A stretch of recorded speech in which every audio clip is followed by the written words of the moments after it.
यदि तपाईको कुण्डलीको यो ठाउँमा 12 नम्बर लेखिएको छ भने यो भिडियो तपाईको लागि हो। आज हामी कुरा गर्दैछौँ राशि चक्रको सबभन्दा लास्ट राशि जुन चाहिँ पाइसेस एसेन्डेन्ट यानी मीन लग्नको बारेमा। सो यो लग्नको बारेमा कुरा गर्दाखेरि चाहिँ फर्स्टमै मैले यहाँ चाहिँ के लेखेको छु भन्दाखेरि कनेक्सन टु डिभाइन। सो डिभिनिटीसँग एकदमै कनेक्टेड खालको चाहिँ यो लग्न छ, किनभने चाहिँ पाइसेस लग्न भनेको यो राशि चक्रको अन्तिम लग्न हो जसले चाहिँ मोक्ष पनि प्रदान गर्छ। सो त्यही भएर चाहिँ यो राशि चाहिँ एकदमै इम्पोर्टेन्ट छ र यो राशि भन्दाखेरि चाहिँ तपाईँको लग्नसँग कन्फ्युजन नहुनु होला, मैले लग्नको बारेमा कुरा गरिरहेको छु है। सो राशिहरूमध्ये चाहिँ पाइसेस एउटा मात्र राशि हो जुन चाहिँ हामीले आकाश तत्त्वको मान्छौँ। सो त्यही भएर चाहिँ आकाशमा रहेको देवी देवताहरूदेखि लिएर भगवानसम्म पनि यो कनेक्सन चाहिँ एकदमै राम्रो छ। सो त्यही कारणले गर्दाखेरि चाहिँ पाइसेस एसेन्डेन्टहरूले चाहिँ सबै डेटा और इन्फर्मेसनहरू आइडिएसनहरू चाहिँ सिधै माथि आकाशबाट चाहिँ इम्पोर्ट गर्छन् और डाउनलोड गर्छन्। सो उहाँहरूको आइडियाहरू आउट अफ द बक्स पनि हुनसक्छ, एक्वेरियस जस्तै, स्टिल त्यसमा चाहिँ अलिकति क्रिएटिभिटीको टच पनि हुन्छ। सो त्यही भएर चाहिँ यो चाहिँ स्पेसल खालको चाहिँ कनेक्सन चाहिँ हामीले देख्न सक्छौँ। त्योसँगै चाहिँ अर्को छ क्रिएटिभिटी एन्ड इमेजिनेसन। सो 12 नम्बरको साइन जुन चाहिँ हाम्रो जल तत्त्वको अन्तिम साइन छ।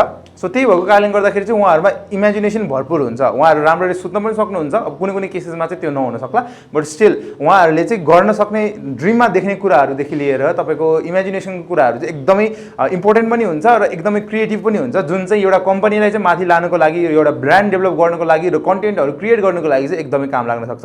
सो त्यही भएर तपाईँको टिममा यदि पाइसेस एसेन्डेन्ट कोही हुनुहुन्छ भने चाहिँ उहाँहरूको आइडिया लिन चाहिँ नभुल्नु होला। त्यसपछि हामी कुरा गर्छौँ फेथ एन्ड सरेन्डरिङको।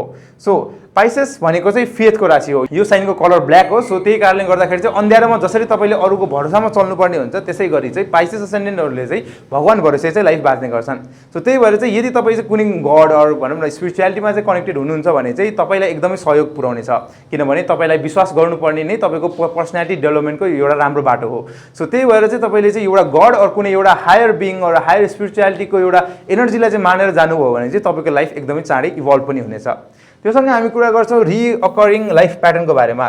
सो पाइसेसको साइन यदि हेर्नुहुन्छ भने दुईवटा माछा एकअर्काको पुच्छरतिर गइरहेको देख्नुहुन्छ, त्यो भनेको चाहिँ एउटा साइकल बनाइरहेको छ। त्यो साइकल नै तपाईँको लाइफमा चाहिँ मेनिफेस्ट हुनसक्छ। सो त्यही भएर चाहिँ मोस्ट अफ द पाइसेसहरूको चाहिँ लाइफमा चाहिँ एउटा रिअकरिङ प्याटर्न चाहिँ देखिरहेको हुन्छ और डेजाबु टाइपको चाहिँ प्याटर्नहरू पनि तपाईँको लाइफमा चाहिँ देखिन सक्छ।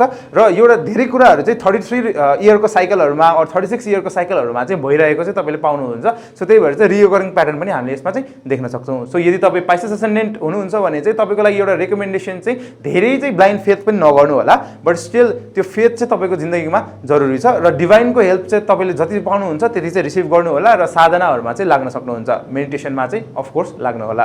आजको लागि यति नै र यो एसेन्डेन्ट सिरिज चाहिँ यति नै भयो। यो सँगै चाहिँ अब हामी नयाँ नयाँ टपिक्समा डिस्कसन गर्नेछौँ। सो त्यही भएर चाहिँ तपाईँको केही नयाँ रिकमेन्डेसन छ भने चाहिँ कमेन्ट गर्नु होला र त्यो सँगै चाहिँ यो च्यानललाई फलो गर्नु होला। राधे राधे।